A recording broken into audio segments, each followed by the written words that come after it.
Hello, you're very welcome to the Under Center podcast. Dara here with you, joined as always by Fionn and Alex. We are back after our Wolfhounds bye week, not our Wolfhounds bye week. Not that any of us were particularly Yeah. busy. Everyone's got lost in the mail, unfortunately enough. But however, we'll just start around Wolfhounds with blackjack and hookers, so it'll be fine. How was the week off, Les? Yeah, not bad. The Panthers had 2 sessions, so I was at that. I was kept plenty busy with plenty of football, but yeah, we were non-contact for your sore tooth.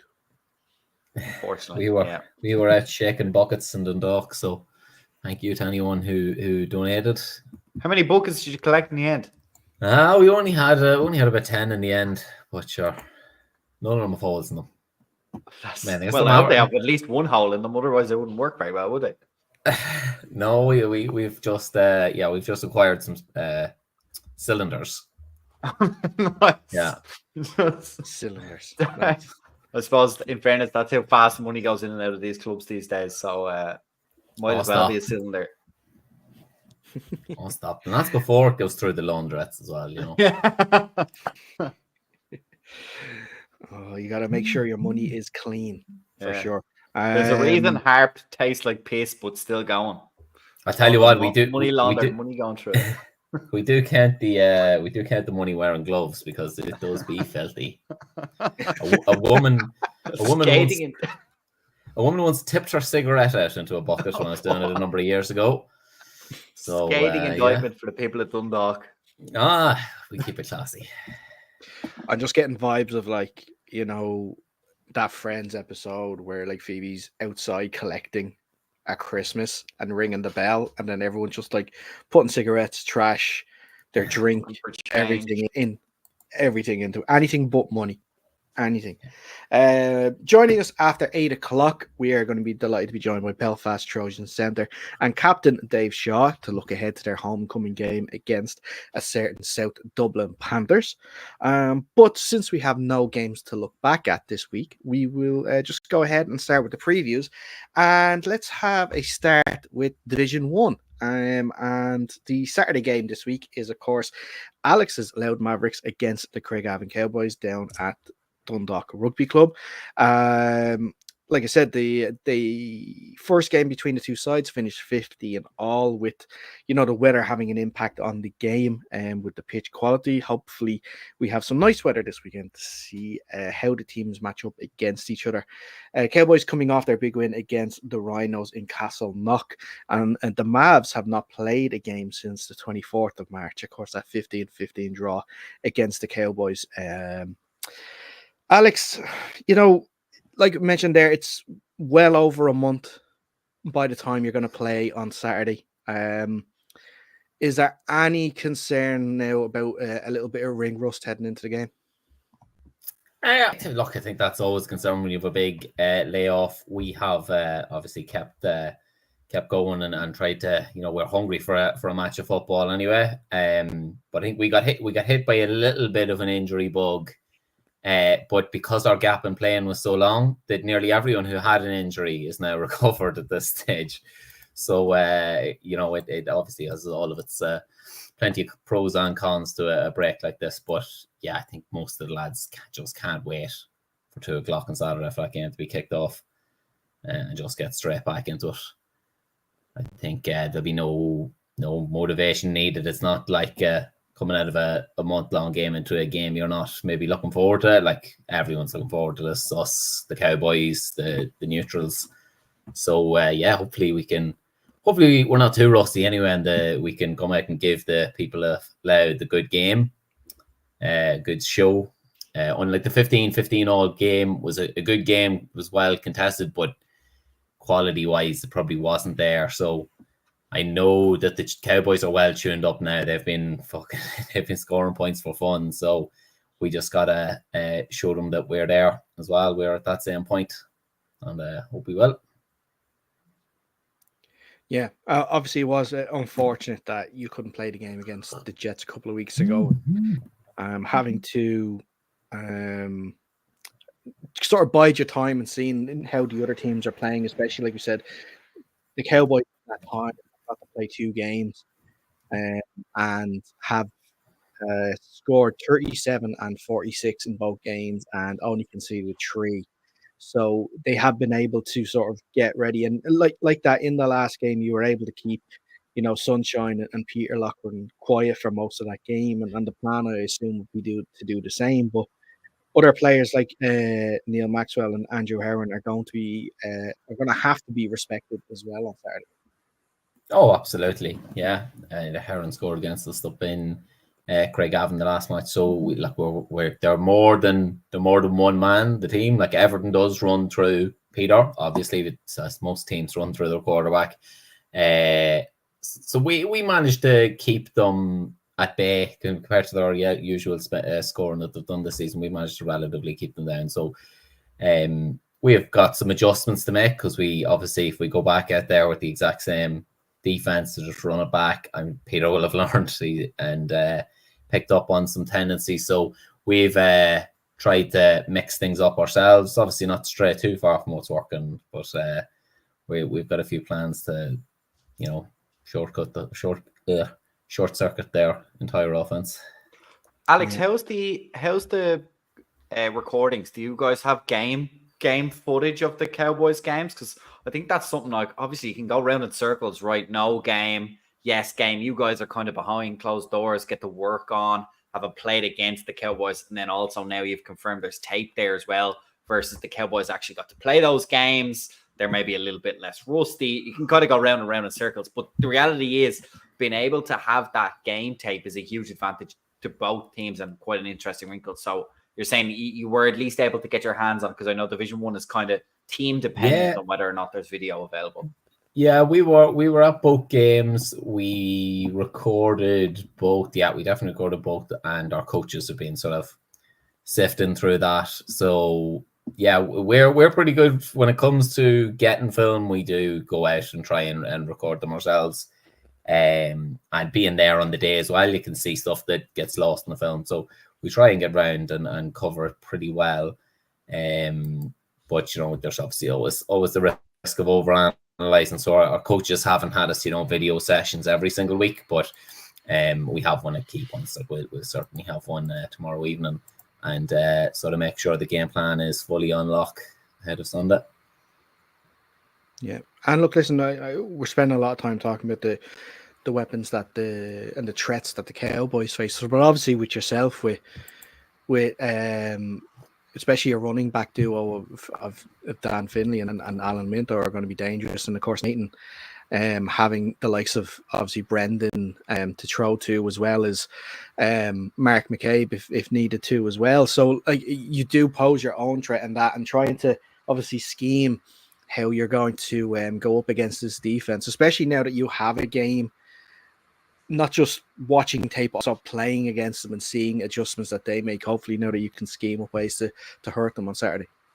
Yeah, absolutely. Look, we've got a lot of talent in the team as well. I'm not going to deny that anyway. We've got some great wide receivers that Nathan just has to hook up with now this Saturday. I think probably from our earlier games, our running game has been our strength so far this year, but we have been working out, I suppose, to iron out the kinks in the passing game, and hopefully everyone's going to be on the same page Saturday, and we can really open up that side of the game and give us another dimension. Yeah. If you are watching us live, let us know what your thoughts on any of the games this weekend, and we'll try to get some of the best comments up. If you're watching us on YouTube, we can put them on the screen. If you're watching us live on Instagram, we can I can still read them, and hopefully I can speak about them on the show, as long as they are, I was going to say PG, but we don't keep it PG, so why should listeners keep it PG? Anyway, we'll move on to predictions for this game. Alex, I assume you're abstaining, so I'll just be between me and Fionn. Fionn, I'll let you go first.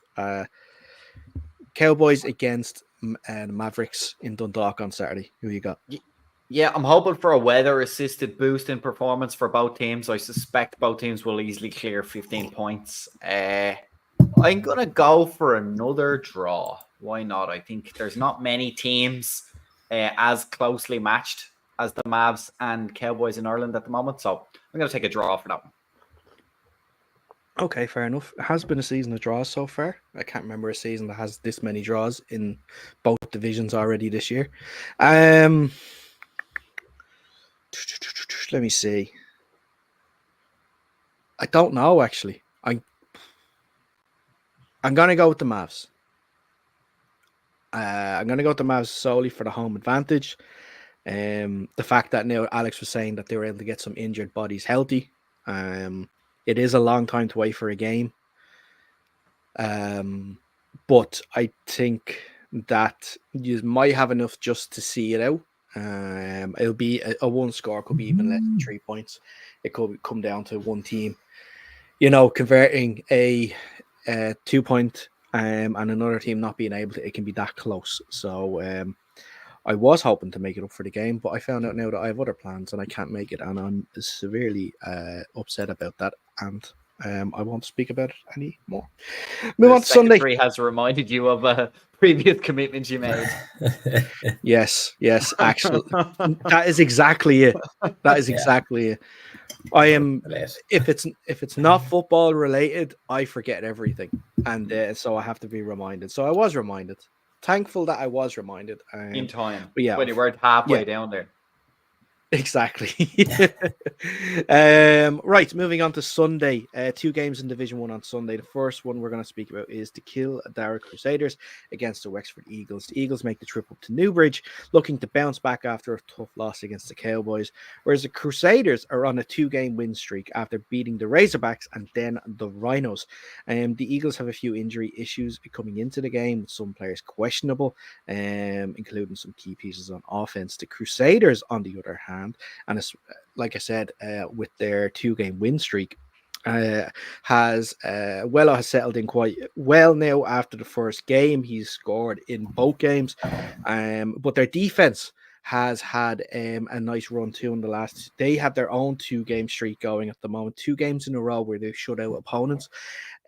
Lads, will this be 3 in a row this weekend? I think it's probably gonna edge that way. I would be nervous about the Eagles' injuries, obviously. At least when we play them, it wasn't the biggest roster. There's a lot of talent there, and it's a great offense that they run, but key pieces missing can sometimes throw off the timing just long enough to create some difficulty. The Crusaders, obviously, there, as you know, had 2 games against you guys. That's a tough opponent. We spoke about it at the time. 2 teams ranked around the same, whereas the Eagles have had like a win against one of, let's say, the lower ranked teams, and then a tough loss against the Cowboys as well in there. So I think at the moment, for sure, Crusaders are going to be at least my favorite coming into this. And also the fact that they've managed to get some of that offense back. The first game against the Rhinos was very low scoring affair, very hard hitting affair. They managed to get a bit more scoring going in the second game. And I think that is a good trend and a good trajectory forward. I'd like to see that keep going. I think it will, both in the air and on the ground. So at the moment, I think it edges towards the Crusaders over the Eagles at the moment. Yeah, I'll agree with what Fionn said there. I think you probably got to give the Crusaders the edge going into it, but this game I think is a great barometer of where the division is as a whole. Like, this is almost, this will really tell us what the story of the season is. If the Crusaders get a big win here against the Eagles, you're probably safe to say that there's a clear divide between that sort of top 4 and the rest of the pack. Including the Rhinos up in the top 4, even though they're 1 and 2. But I think that would really display a sort of large enough gap. The Eagles beat the Razorbacks, and the Crusaders pretty handily beat the Razorbacks. So I think if the Crusaders can put up multiple scores over the Eagles, then it sort of just demonstrates the Eagles aren't quite there at the playoff contender spot, but it's still probably a building year for them, and they with the Shield now they can still probably look at getting into that and competing. But if it's a closer game, then you'd say, okay, the Eagles can maybe set their sights a little higher. If they can take a scalp later on in the season, then maybe they can be there at the end of the season. So, I think it's a really good barometer for where the entire division is in this early stage. Okay. So going predictions then quickly, and I'm guessing are we both going, all three going for a Kildare win? Yep. I think Kildare win, but I think the Eagles will keep it reasonably close. Okay, perfect. We will get back to Division 1 for the last game, the Jets and the Vipers, a little later on in the show, because our guest has arrived. We are delighted. Hold on, let me just change a few things here. There we go. First time using this new background. We are delighted to welcome on Belfast Trojans OLinemen and captain Dave Shaw onto the show. Dave, how are you, pal? I'm good. Yeah. How are you guys? Thanks very much for having me. No problem at all. We'll try and keep you and Fionn separated as much as we can now for this game. For this show, I should say, ahead of Sunday. Yeah, well, unfortunately, the sideline's going to be doing all of that for me anyway, Dara. So, sorry, Saturday. I should know that for sure by now. But yeah, Dave, you're on the show because, like I said, we are looking ahead to the Trojans' homecoming game on Saturday in Derrimore against the South Dublin Panthers. And what a game to actually have as your homecoming game, because of especially last season and the Panthers win, and then obviously all the stuff that happened after it and everything like that. A great way especially for you and the Trojans to sort of get a modicum of revenge, but also get the season back on track after a disappointing defeat against the Rebels a few weeks ago. Yeah, absolutely. Yeah, really looking forward to getting back to our home games. We've had 3 tricky away trips to start off the season. A long old trip from Belfast to Limerick, and then Belfast to Cork, and then going to the reigning champs. So it'll be nice to not have to get up at silly o'clock to sit on a bus for hours. That'll be nice. But yeah, looking forward to it. Look, we've had some great matchups with the Panthers over the last couple of years. I think we're pretty well matched. Looking back to obviously pre-COVID, the bowl was Trojans Panthers last time the Trojans won the bowl. But I don't think you can really put too much stock in that, because the teams have changed so much, particularly on our side, on the Trojan side. We've changed so much since COVID. I think we only have like 8 or 9 players left from that bowl winning side. So yeah, I think both teams are evenly matched. Two good coaches. Coach O'Sullivan there at the Panthers, and obviously I have Phil here with the Trojans, who are very offensive-minded coaches who want to go out and put on a good show. Yeah, absolutely. And for the Trojans now this offseason, especially, after, the semi-final defeat this year, obviously wanting to go a couple of steps better this year and make it not only to the bowl, but to actually, to win it again. How have you felt the off season has been, and especially, every off season there's a chance to get an influx of new players as well, and how have you felt the team is, recruited, and how do you feel that the actual off season build itself went?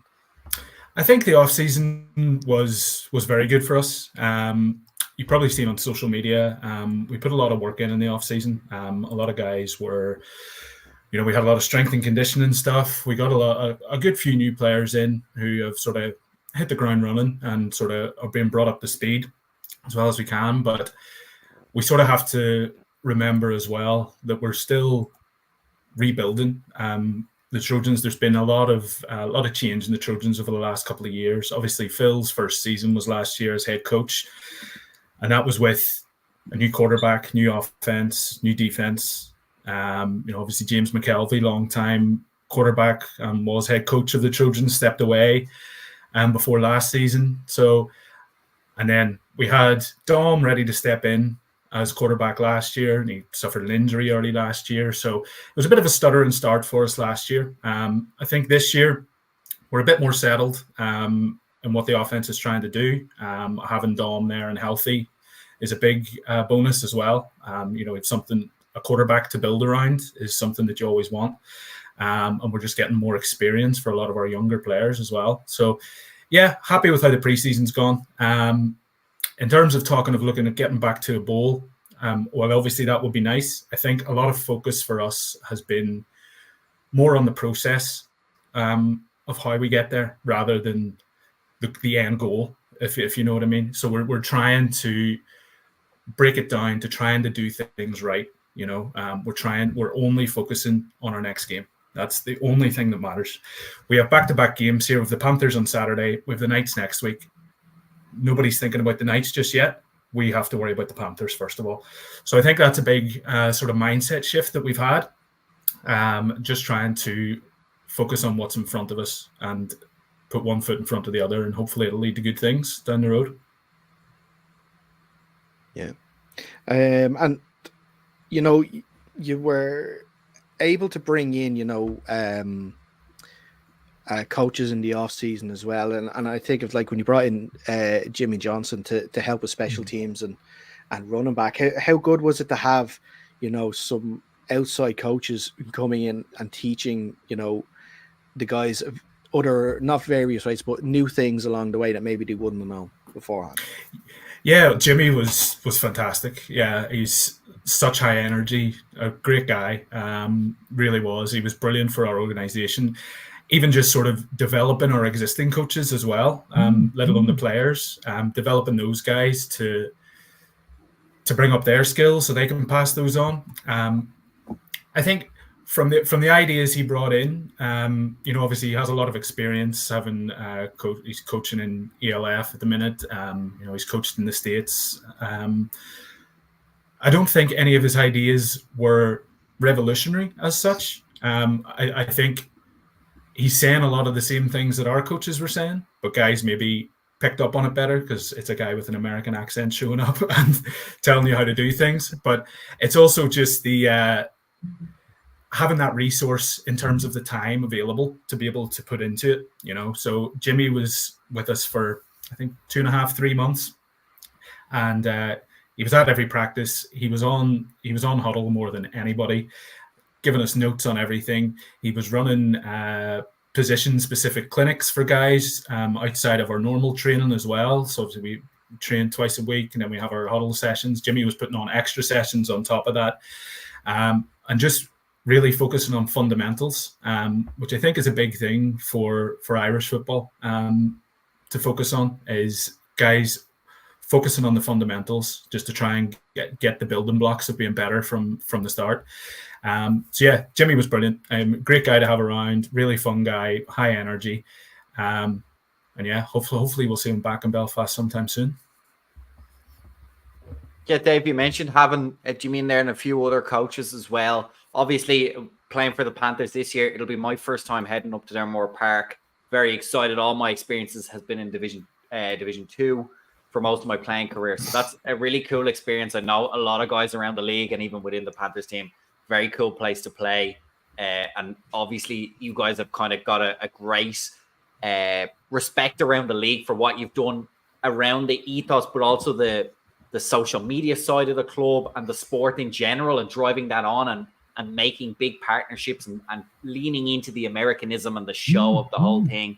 I'm just wondering more on the football side of things. You said the new coaches have come in. Your first homecoming game, anything this year that you're working on in terms of the pre-game routine? I know it's something that, especially for the Panthers now this season, having a kind of nice, steady routine, get the players in. Obviously, now you're back on home soil. Things are exactly the way you guys want them to be.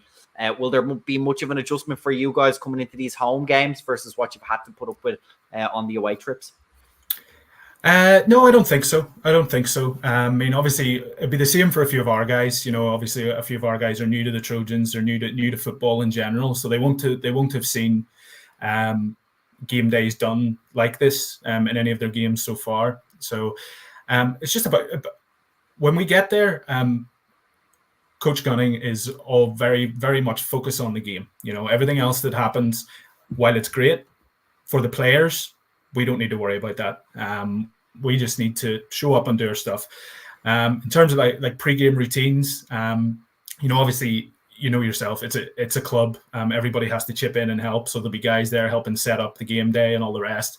But once we flip that switch into game time, in our warm-ups, that's something that me as a captain, I need to sort of lead and just try and get guys as focused as possible on what's happening on the field. Forget about your family may be there, your friends may be there. There's Hector dancing about doing whatever he's doing. Don't worry about that. All you need to worry about is what's between the white lines there. Yeah. And look, coming up to this game on Saturday, the Panthers are on a 3-game win streak, scoring points for fun, defending very well. Their last trip up to Belfast, of course, was against the Knights, and they played very well to beat them 33-20. From your point of view, looking at the Panthers this year, you've obviously identified the threats that you're going to have to look at and try and stop. But have you been impressed with the Panthers this season so far and how they've played? Absolutely, yeah. We've been doing our scouting. We've seen all the Panthers games on Huddle. We know what they're likely to try and do. And Coach O'Sullivan, he's a great deal of experience. He's had success wherever he's went. I think he's a really good coach. And he'll have his guys ready. I think the Panthers are going really well. They're undefeated. You can't say anything about that. They're 3-0. Granted, I think without being disrespectful, I think those are 3 games that the Panthers would have expected to win coming into the season, which is just the way the schedule works out. You can only beat who you have to play. But they did it in a really impressive manner. Finn is such a dynamic player, quarterback, and I think he's leading the league in touchdown passes. I saw earlier. Jointly. I was put in my place there today for getting the list wrong. Okay, no worries. But you can't argue with that. Finn, I know Finn from the Wolfhounds. Obviously, he plays receiver for the Wolfhounds. Has done when I've been there. He's just such a great athlete, and he seems to be leading that team really well. And obviously he's not the only guy there. Some great young talent there in the running back position, as well as Goldie at receiver. You've Ray Burke. You've a lot of experienced heads. A good mix of experience and youth, I think, with the Panthers. So yeah, they're a really good team. Yeah, no doubt about it. I think it'll be a really great matchup between us and the Panthers. I think we're at similar stages to where we are in our development in terms of how we're looking to break into that sort of solid top 2 of the Rebels and UCD. So I think this is probably a matchup between, at the minute, the 3rd and 4th best teams in the country. I'll leave you to decide which one's the 3rd and which one's the 4th. And maybe we'll see come Saturday. Absolutely. And just on, like we were mentioned there, on the Trojan side of things, a fantastic start to the season with 2 wins and 2, obviously having to go down south twice to Limerick and then Cork, as we already mentioned. And, a defeat against the Rebels where I'm sure you guys would say yourself, you didn't play your best game that day. There was a couple of mistakes here and there that just, the Rebels capitalized on. And I guess it's something there that you've been working on since to get right and make sure that those mistakes don't happen. Again, for even like for yourself, who's been around for a long time, how to, dust yourself off, get ready for the next game and sort of put that game against the Rebels in the rear view. With your job as a captain also, are you sort of taking responsibility to go to sort of maybe the younger lads, that even rookies that haven't sort of experienced games like this yet in their young careers, and sort of helping them through and saying, look, we forget about it. This is what we focus on next. Absolutely. It goes back to what I was saying earlier about trying to be process driven. We had a lot of self-reflection after the Rebels game. yeah, we did. We made a lot of mistakes. We made mistakes in all three phases of the game, and you can't afford to do that against a team of the caliber of the Rebels. And they just punished us for it, and that's what they do. They're a really well drilled machine. But yeah, that's something that we sort of have to bring those guys around to, the newer guys. We're very keen on looking at, we don't get too high after a win. It's only a win. We don't get too low after a loss. We look at it from a process perspective and sort of say, right, what did we do in this game that didn't work? What did we do that did work? And not a lot did work against the Rebels, but there were some things there, some plays the guys made that were really good. That needed slight adjustments, and could have been different. I'm not saying we would have won the game. No, definitely not, because we were by far and away second best on the day. But there's definitely things that we can improve on from every game. I mean, even after our opening game against Limerick, we went down, we won 38-0. There were still things we were coming away from that saying, right, we didn't do that well. We need to improve on that. So that's something that I think is really prevalent in the squad at the minute. Everybody understands that we're looking at the process as opposed to the outcomes. The outcomes will come if we get the right process in place. Yeah. So, Dave, if you've watched or listened to the show before, anytime we have a guest on, we open the socials up for listener questions. So we have a couple here for you. First one is from Dale Kelly. He asked, how do you keep the bread so fresh? I'm assuming he means beard. No, he said bread. I'm guessing he said bread. He said bread. I'll answer Very both. interested in your bread storage technique. I thought that was an inside joke that we were going to be privy to, but obviously not. It's just a misstep. No, just good beard shampoo, and in terms of bread, just zip ties. Keep it closed. An airtight seal works well for both. Exactly. Yeah. Can be either. Yeah. Well, then keeping it on the beard bread train. Times New Roman 91 says, who has the best beard on the Trojans? Oh, I would have to concede this one. It's definitely our assistant head coach and co-defensive coordinator, Sammy Geddes. His beard is much more magnificent than mine. He can tie it up and everything. I can't do that. This is about as long as mine gets. So Sammy wins that one, hands down. Fair enough. Scotty Buchanan asks, can we get more centers dead snapping? It's a thing of beauty. Yeah, well, this is something I've been doing for a few years now, is dead ball snapping. There's a bit of a running joke with Phil. Back when I first started playing center under Phil, I was doing the standard sort of traditional snap, and sometimes I would get a little bit excited and the ball would come out 100 miles an hour. Phil would always tell me, just take 10% off it. Just take 10% off it. And he was so fed up of saying this to me for so long. We went to the dead ball snap. So yeah, it's working pretty well. So yeah, no complaints about dead ball snapping. Yeah, and for those that are watching that aren't aware, they don't know the secrets of centers. What is dead snapping?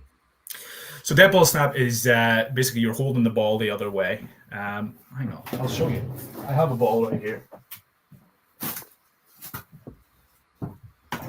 So look at this, tutorials and everything. We could run a coaching clinic here. So for a standard snap, the ball will be out in front of you. You would have the point sort of tilted up, your thumb on it. A dead ball snap, you have the point down. So you're holding it like sort of overhand and snapping it that way. So that's dead ball snapping. It's, in my experience, slightly more reliable. So yeah, I'll probably stick with that. Grand. And then next week we'll have you on for an actual coaching clinic on how to do that too, for sure. Hassan Jafar asks, what was your most satisfying post-game kebab and why? For those who don't know, Hassan is fellow offensive lineman for the Trojans, and his dad runs a chippy / kebab van, and he brought it to a game one day. I think it was the COVID season that never was. We had a few friendly games. I think we were playing the Cowboys at Darramore, and Moss's chippy, best kebab in the north, 100%. If you're down that direction in Dungannon up north, go to Moss's chippy. He'll sort you out. Tara, you picked something up right. straight away there. Are you writing that down instantly? Yeah. The fellow offensive lineman there was like, "I'm gonna write this down." Oh, absolutely, yeah. No, I'm just passionate about kebabs, you know. Oh, yeah. I know. I get what you mean, but I may not be able to get it, but I do know a certain referee that might be able to. But anyway, Polish, yes, Polish from the Rebels agrees. Yeah. Sammy does have a fabulous beard, and I know the person he's speaking about, and I will agree with that too. The lads from Green Zone want to know, how did it feel to finally pick up a win in Cork? Yeah, that was a good feeling. Yeah, in all my years of playing football in Ireland, Cork were the only team I'd never beaten. The only team I had played that I'd never beaten. So yeah, that was a nice feeling. That was a nice feeling. I've had many trips home from Cork. It's a 5.5, 6 hour drive coming off the back of a defeat, and it just makes it 10 times longer. So yeah, it's horrible. But yeah, nice feeling to get that one in the bag. Made the bus trip home just all that more enjoyable. We know that that message from Green Zone was just a decoy message, because the Green Zone lads have been bound and gagged possibly in your basement, Dave. Just just shut up. yeah. They're just trying to get on any podcast they can now. Yeah. No, that's it. Yeah. We have one more question, but before that, there was 2 more that weren't questions, more just posts. Niall Carey says, not a question, but really enjoyed the battle against you in Limerick. And then Reese Collins says, miss you, big man. Oh, yeah, Reese was with us for a couple of years there. Yeah, good lad, Reese. He's with you now, Alex, I believe. He's making the trip down the A1 to see us. Yeah. Oh yeah, good guy, Reese. Absolutely. And then the last baller and fan, a good beard like yourself as well, Dave. Oh yeah. I taught him everything he knows. Yeah. Last listener question is the usual one from Evan Quigley, and that is hands for feet or feet for hands. Oh, I would go hands for feet.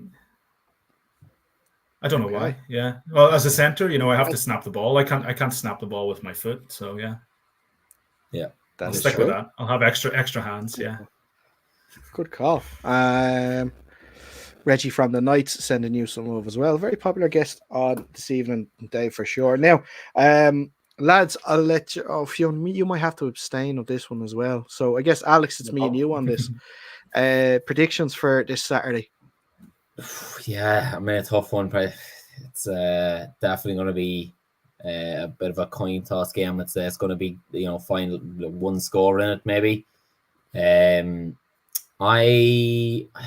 going to have to go for the Panthers, though. I just think they've been a great form. They've not suffered any setbacks, and the momentum that they have might just see them edge this one, because I do think it'll be tight. Okay.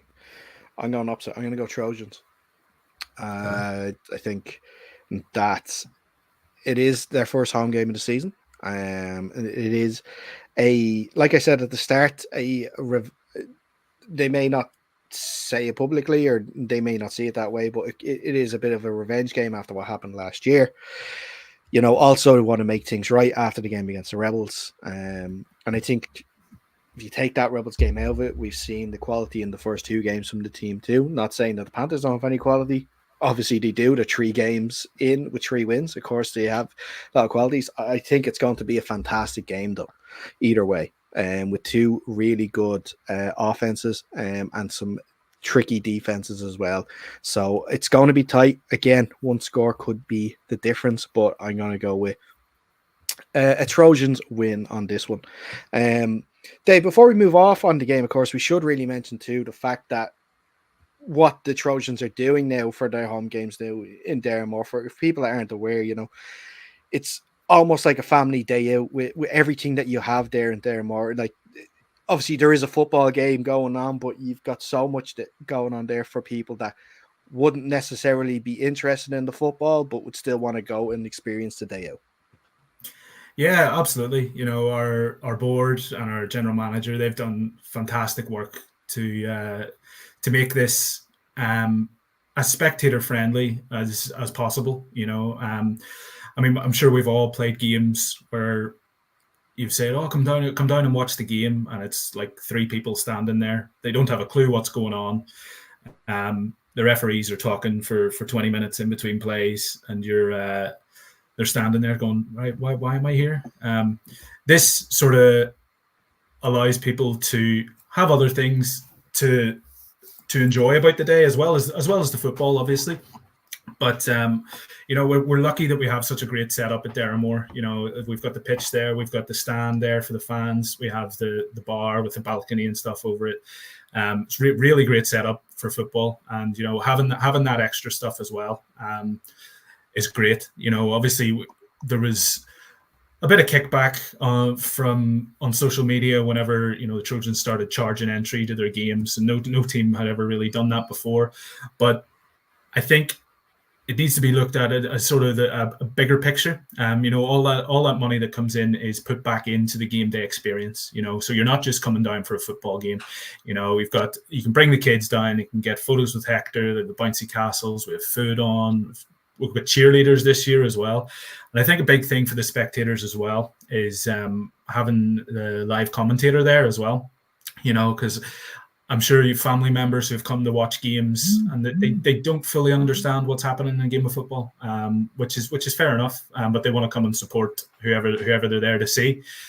So having a live commentator there to be able to tell them what's happening on the field, having a refs mic'd up as well so they can explain what's happening, I think it makes it more accessible for people to watch. And yeah, it is a great day out. Anybody I've spoken to, my family's there, my wife's there. It'll be the first game on Saturday where my daughter will be there. So yeah, really, really looking forward to it. It's nice to have that for families and for people coming down to watch you, just to keep them interested. Yeah, absolutely. And it's not just, a one game charge. There's season tickets now available for all 4 home games that the Trojans are going to have. And, there's plenty. It's not just tickets, like you're saying, there's plenty of other amenities that come with that too. Absolutely. I'm a big soccer fan. I go and watch my local team.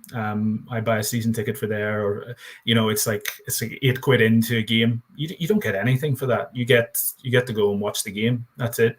Our over 18s tickets I think are £7 for the Trojans, and you get a full afternoon out. You've got entertainment on. There's games at halftime. It's definitely well worth the money you pay for it, compared to other things you could be doing of an afternoon. Definitely. Yeah. It's an incredible experience. I mean, we're going to have you on next week, Dave, to tell us about the match, because I'd imagine that Fionn is probably not going to see any of it. He'll be so distracted by the offerings. I do have a very short attention span. Yeah, it's going to be tricky. Yeah, just be queue. He'll be first in the queue for the halftime pizza. Yeah. The only thing is, coach is not unknown to throw a clipboard every now and then, so I'll have to make sure I keep an eye open to kind of get out of the way. So that'll keep me paying attention. Be on your best behavior. Exactly. Absolutely will. Yeah, and look, listen, the little touch there that you were saying about the commentary and the ref mic'd up, they are fantastic touches in my opinion as well, because I'm sure we've all been that as well, where we've had a family member, a friend, or a partner show up to a game late and ask us, what's the score? What's going on? I can't tell you in the middle of a game here, but yeah, it's like 8-0, whatever. Or even that when if you can't hear the referee in the middle of the field, obviously, unless you've done the reffing course and you know what hand signal means, it can be tough at times too. So those sort of touches are brilliant, and hopefully, with the success that we've seen with the Trojans and getting people in to see the game, and that we can get eventually, hopefully it's a place where all Premier Division sides can be like that, and then maybe we can start filtering it down to Division 1 as well. But Dave, it's been absolutely fantastic speaking with you. BelfastTrojans.com is the website if you want to go and get your tickets for this game or the season tickets as well. There's some merch on there too if anybody is interested too. And then also, if you are in the Belfast area and you're interested in playing football with the Trojans, just send them a message on their socials or through the website. You can get onto them there. Dave, we have 2 more games to cover. Love for you if you want to hang on and maybe give your opinion, especially with this next one, because it's the Rebels welcoming the Knights to De La Salle on the Sunday. It's our other Premier Division game. The Rebels, like I said, coming off that win against the Trojans. Ty Henry coming back with, one knee, or as Fionn and Reen like to call him, limpy, with his ACW. But the Knights as well have been somewhat of a surprise package. They played a lot better than maybe people would have thought they were going to for their games this year. New QB Liam Moores has had a fantastic start to the year too, with 8 touchdown passes. Marty Kasky has come back from the injury and played very, very well. Dottie McShane got 2 touchdowns the last day against UCD. But I'll start with for you first on this one. You played the Knights, you haven't. You actually didn't play that game, but the Panthers have played the Knights, and I'm sure you've watched tape on it as well.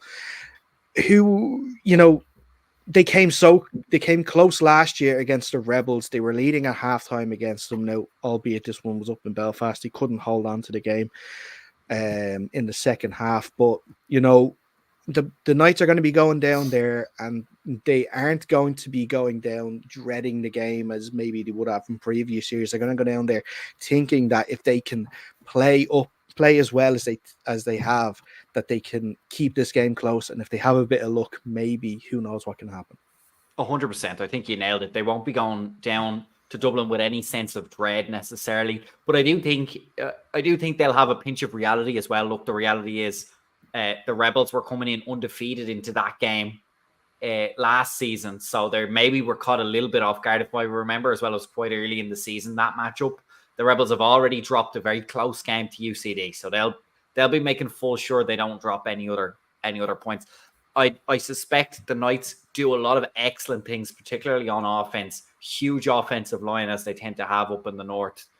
Those teams always have massive offensive lines, Trojans included. So I think, in a sense, they'll probably have their own milestones that they're going to want to try and hit throughout the game. And like you said, they'll know if they play the absolute best that they can, play super clean football, as Dave said, you do have a chance. It's not absolutely impossible to score on the Rebels. The UCD proved that. Now, is the Knights offense to the same level, let's say, as UCD? Probably not, I think, or at least we haven't seen it so far this season. But they're certainly capable of getting points against this Rebels team. And the defense is certainly playing a good game. So I think they'll go down with a lot of excitement. They'll be aiming to keep this game as close as they can. And as well, in the back pocket, they're really going to be looking, as most teams are at this stage of the season, just to keep getting better. Pick 2 or 3 things you're looking to do well and do often in the game, and really work and aim to get those done, and have a look in the fourth quarter, see where the game is kind of lying, the lay of the land, and go and attack from there if you can. But otherwise, take all the positives you can. It's by no means an easy game for anyone in the league at the moment, especially at home, this Rebels team. So I think you do have to take a little bit of pinch of reality there to a certain extent. But ultimately, it's going to be about going and just playing the best, cleanest football you can. And let's play it quarter by quarter from there. Mm-hmm. Alex, for the Rebels side of things, they are going to be going and looking at this game, and they're going to see the young QB, Liam Moores. They're going to say, this is the guy we're going to have to put under pressure and put off his game straight away, and then allow their offense of Ty and obviously the Johnson brothers and Jack Cronin and the various weapons. And don't forget, Andre Barlaff as well there, running back too. So many weapons to hurt the Knights, and on the defensive side of things, they're going to have their assignment: get to Liam Moores early and get him out of sync. Yeah, absolutely. As you said, if you've got a young QB opposing you, you want to try and test his mettle early and often in these games. So that's exactly what the Rebels defense will try and do. I think offensively, though, obviously we know the Rebels have got tons of weapons, but I think their focus is going to be on the battle in the trenches this Sunday.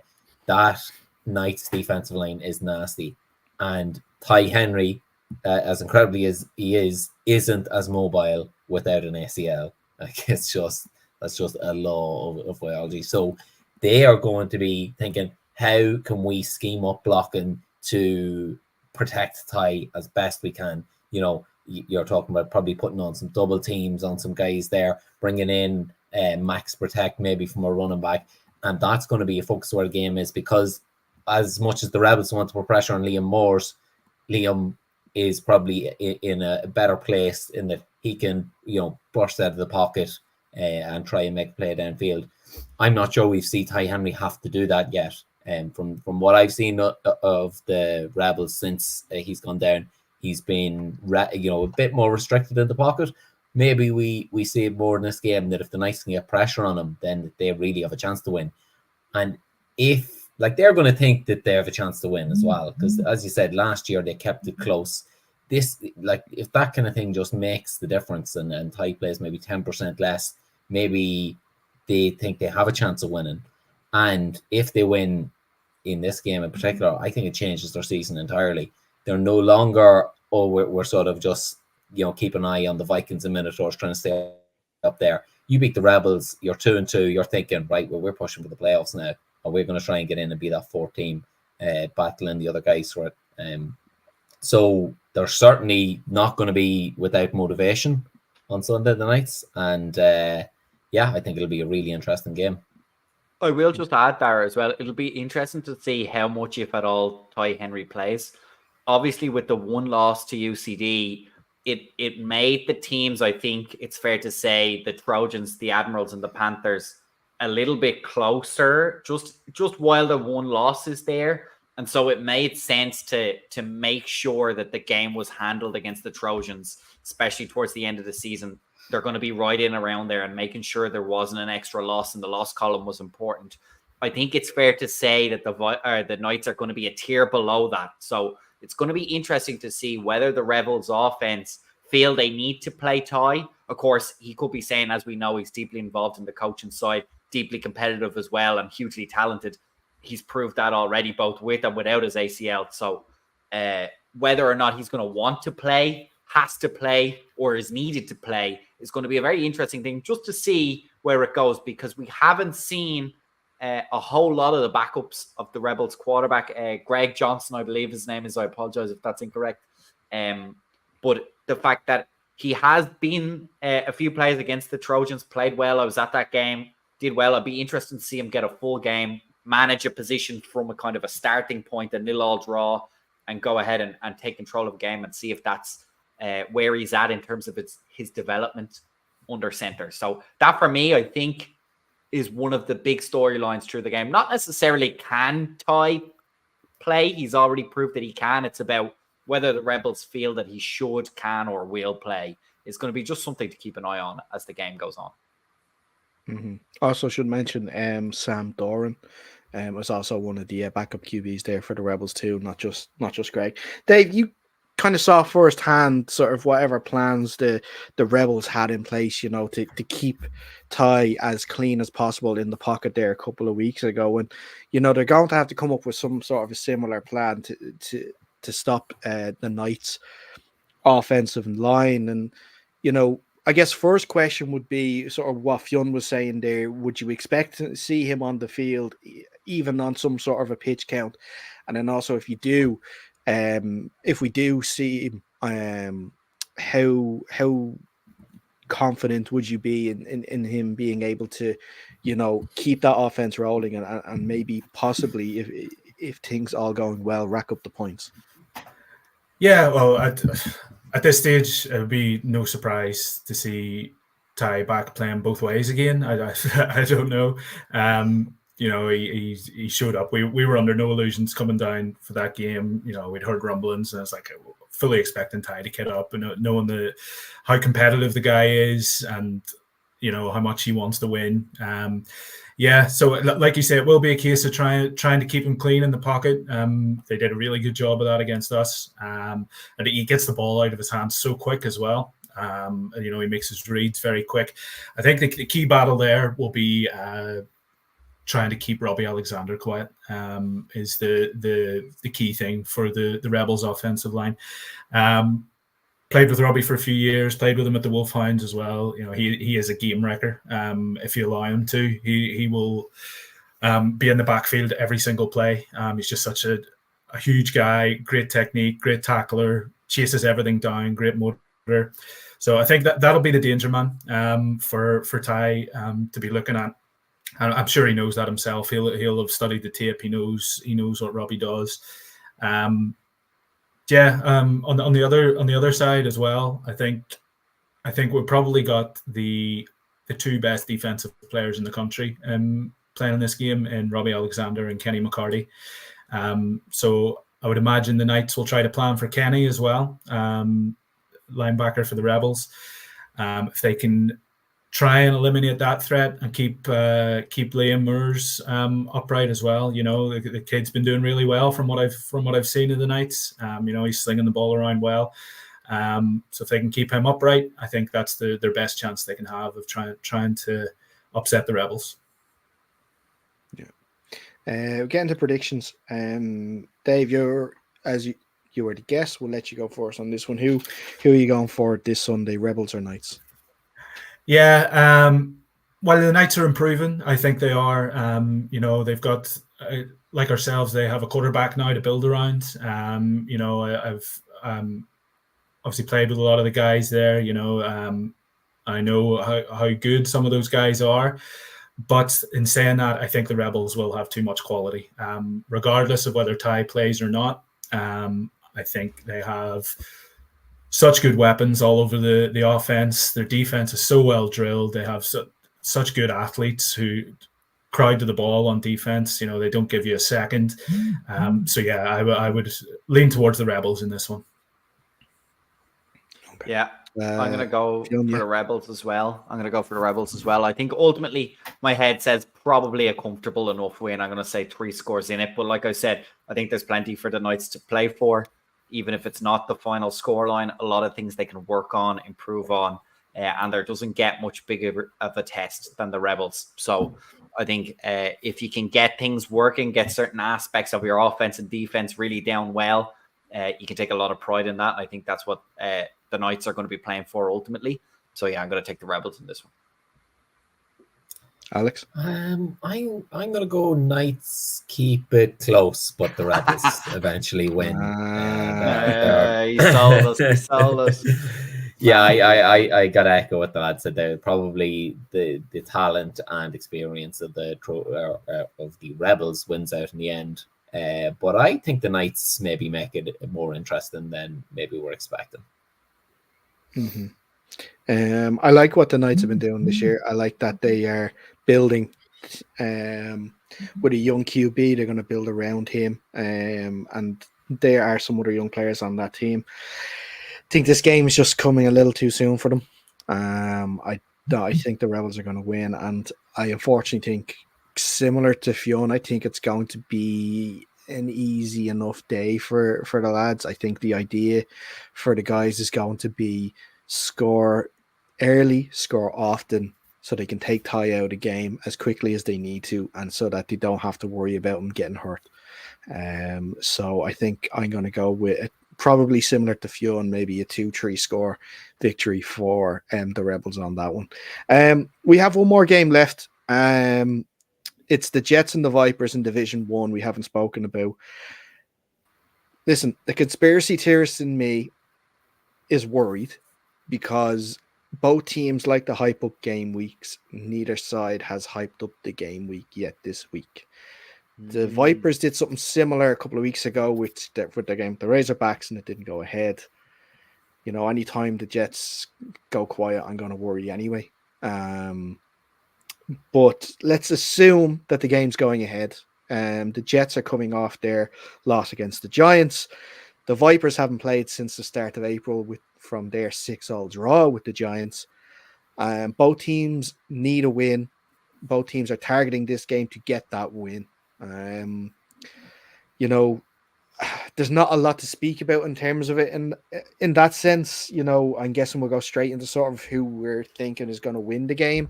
Alex, I'll let you go first on this one. Vipers and Jets, who do you think is going to take it? Well, what I want to see, first of all, is obviously the match we played and scoring. You know, I want to see some scoring being done. The Vipers played 3 games, have 12 points this year. So I want to see them like in difficult conditions against the Giants and then against the tough Cowboys team. But I want to see them score some points and get that offense going. And similarly with the Jets, they managed to score points against the Giants. So we look into that as well. Put up more points. Just points motivate your lads. Even if you lose, like even that 64-24 loss, it's a sizable loss for the Jets. But scoring points makes lads happy. And the more points you score, the more likely you are to come back. Like not probably as perfectly quantifiable as that, but I think the more points scoring your team does, the more fun lads are having. So I think that's an important thing, is just both offenses really work and iron out any issues you have. Even if you don't win, you can take away some small victories there. But I gotta say, you'd imagine that the Vipers would have slight more motivation for the win. Even if the Jets win, they're still rock bottom of the table because of their 2-point deduction for a forfeiture. So where is the motivation there from, you know, for a Jets point of view? Whereas maybe the Vipers think, right, we got to get right here now. You know, we've had 3 games and we've not got a win yet. So I think the Vipers have a little bit more motivation, and I think they'll win it in the end. Yeah, especially with this new shield, you kind of like want to make sure you're in those top positions to get a home semi-final in that sense too. You don't want to be, especially for a team like the Vipers, you want to make teams make that long travel up to you rather than you having to make a long travel down to them. Fionn, what about yourself in this? Who are you leaning towards? Yeah, I think I'm going to lean towards the Vipers. I think just from our own bit of experience, Dara, when numbers become tough to find, it's not always about will or talent. It just becomes attrition at that point. And so the Jets are in a tough place. And I'm not trying to be overly negative. I'll be happy to jump back on the bandwagon once they kind of show a nice bit of numbers rebound. And who knows, maybe it's there. Maybe it was one off week. But yeah, I think for me, I was thinking the same thing, Alex. What a difference it makes if the Jets win, they come back to breaking even. If the Vipers win and certain things, other fixtures come through the way they think they will, they could go from second last to 5th and be in the full on in the shield with 3 points, which could end up being plenty. 3 points, which could be plenty to get them into the shield playoffs. So all to play for the Vipers. I think they've had, look, you kind of have to go like for like against the Giants. Obviously miserable weather, as Alex pointed out. But I think they've put in the better performance, not to take anything away from the Jets' 24 points that they scored the last week they were out. That was hugely impressive. They'll be disappointed about the final result, but still impressive. I'm going to take the Vipers. Okay. Same as myself. I'm going to lean with the Vipers. I've only got to see a little bit of Vipers game tape. I haven't seen a lot of the Jets yet. But if we just go maybe on results basis, you know, they've played 2 close games against the Giants, whereas the Jets game against the Giants got a little out of hand. You know, like that. We keep saying it as well every week. You don't like 0-win seasons suck, and I don't want that on anyone. And I'd love, like, this is probably one of the games maybe a party can get down to Causeway and cause a surprise there, but going from recent history, I can't see that happening. So this could be one of their last chances to win a game this year. I'd love to see it happen, but then again, also the Vipers need this as well for themselves too. So I'm gonna lean with a Vipers win on this one. It will be close. It will be close. I'd say maybe a score, maybe two in it, possible. We'll see. But Dave, I know obviously your attention is Trojans and Premier Division based. I don't know how much attention how much opportunities you get to see what things are like in the other divisions.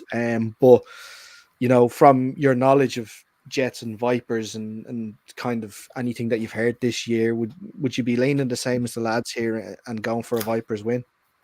I think so. I haven't had an opportunity to see either of them play, but as you've just said, Dara, based on the games they both had against the Giants, you'd have to lean towards the Vipers. They kept it close. They got the draw against the Giants. The Jets didn't. So yeah, I would echo as well what Alex was saying. The main thing, I would just like to see a game played. Is the main thing.